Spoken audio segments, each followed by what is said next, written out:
नमस्कार मित्रों। महाभारत के हर व्यक्ति या योद्धा की जन्म कथा विचित्रता लिए हुए है। उस काल में बहुत कम ही ऐसे लोग थे जो सामान्य तरीके से जन्मे हों। अधिकतर के जन्म से जुड़ी कथाएं विचित्र और रहस्यमयी हैं। भगवान कृष्ण और अश्वत्थामा का जन्म भी रहस्य और विचित्रताओं से भरा हुआ है। इसी तरह और भी कई थे जिनमें से कुछ लोगों के जन्म के रहस्य के बारे में आइए जानते हैं। इस कड़ी में सबसे पहले नाम आता है विचित्र वीर्य का। जी हां मित्रों, इनकी दो पत्नियां थीं, जिनमें से एक का नाम था अंबिका और दूसरी का नाम था अंबालिका।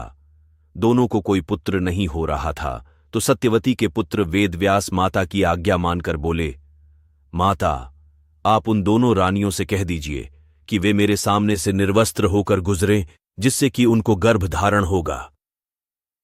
सबसे पहले बड़ी रानी अंबिका और फिर छोटी रानी अंबालिका गई, पर अंबिका ने उनके तेज से डरकर अपने नेत्र बंद कर लिए, जबकि अंबालिका वेदव्यास को देखकर भय से पीली पड़ गई।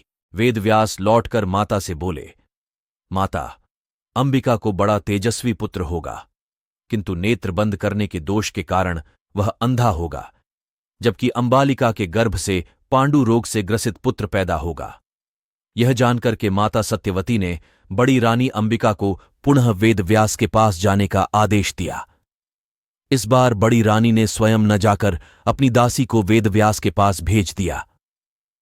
दासी बिना किसी संकोच के वेदव्यास के सामने से गुजरी। इस बार वेदव्यास ने माता सत्यवती के पास आकर कहा, माथे, इस दासी के गर्भ से वेद वेदांत में पारंगत अत्यंत नीतिवान पुत्र उत्पन्न होगा। इतना कहकर वेदव्यास तपस्या करने चले गए। अंबिका से धृतराष्ट्र और अंबालिका से पांडु और दासी से विदुर जी का जन्म हुआ। तीनों ही आर्षि वेदव्यास की संतान थीं। अब आप सोचिए, इन्हीं दो पुत्रों में से एक धृतराष्ट्र के यहां जब कोई पुत्र नहीं हुआ, तो वेदव्यास की कृपा से ही 99 पुत्र और एक पुत्री का जन्म हुआ। पांडु पुत्र। महाभारत के आदि पर्व के अनुसार एक दिन राजा पांडु आखेट के लिए निकलते हैं। जंगल में दूर से देखने पर उनको एक हिरण दिखाई देता है। वे उसे एक तीर से मार देते हैं, लेकिन वह हिरण एक आर्षि निकलते हैं जो अपनी पत्नी के साथ मैथुनरत थे। वे महर्षि मरते वक्त पांडु को शाप देते हैं कि तुम भी मेरी तरह मरोगे जब तुम मैथुनरत रहोगे।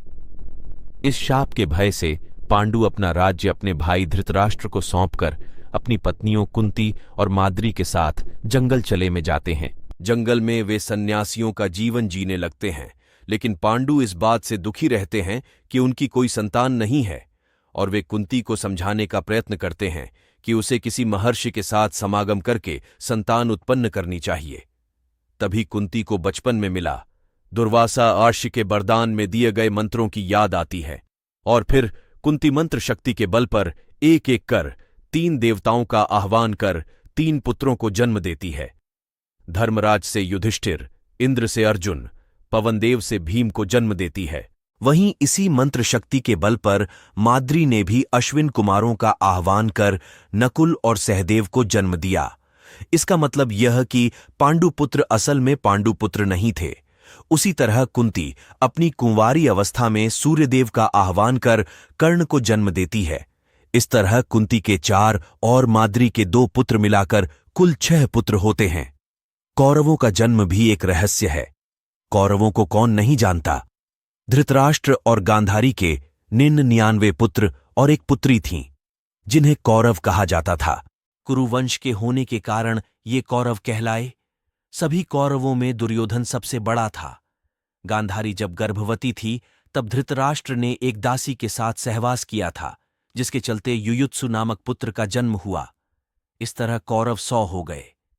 युयुत्सु ऐन वक्त पर कौरवों की सेना को छोड़कर पांडवों की सेना में शामिल हो गया था। गांधारी ने वेदव्यास से पुत्रवती होने का वरदान प्राप्त किया, और गर्भ धारण कर लेने के पश्चात भी 2 वर्ष व्यतीत हो गए, किंतु गांधारी के कोई भी संतान उत्पन्न नहीं हुई। इस पर क्रोधवश गांधारी ने अपने पेट पर जोर से मुक्के का प्रहार किया, जिससे उसका गर्भ गिर गया। वेदव्यास ने इस घटना को तत्काल ही जान लिया। वे गांधारी के पास आकर बोले, गांधारी, तूने बहुत गलत किया। मेरा दिया हुआ वर कभी मिथ्या नहीं जाता। अब तुम शीघ्र ही 100 कुंड तैयार करवाओ और उनमें घृत भरवा दो। वेदव्यास ने गांधारी के गर्भ से निकले मांसपिंड पर अभिमंत्रित जल छिड़का, जिससे उस पिंड के अंगूठे के पोरुए के बराबर 100 टुकड़े हो गए। वेदव्यास ने उन टुकड़ों को गांधारी के बनवाए हुए 100 कुंडों में रखवा दिया और उन कुंडों को 2 वर्ष पश्चात खोलने का आदेश देकर अपने आश्रम चले गए। 2 वर्ष बाद सबसे पहले कुंड से दुर्योधन की उत्पत्ति हुई। फिर उन कुंडों से धृतराष्ट्र के शेष 99 पुत्र एवं दूशला नामक एक कन्या का जन्म हुआ। द्रौपदी की जन्म कथा। कहते हैं कि द्रौपदी का जन्म महाराज द्रुपद के यहाँ यज्ञ कुंड से हुआ था, इसीलिए उनका एक नाम यज्ञसेनी भी है।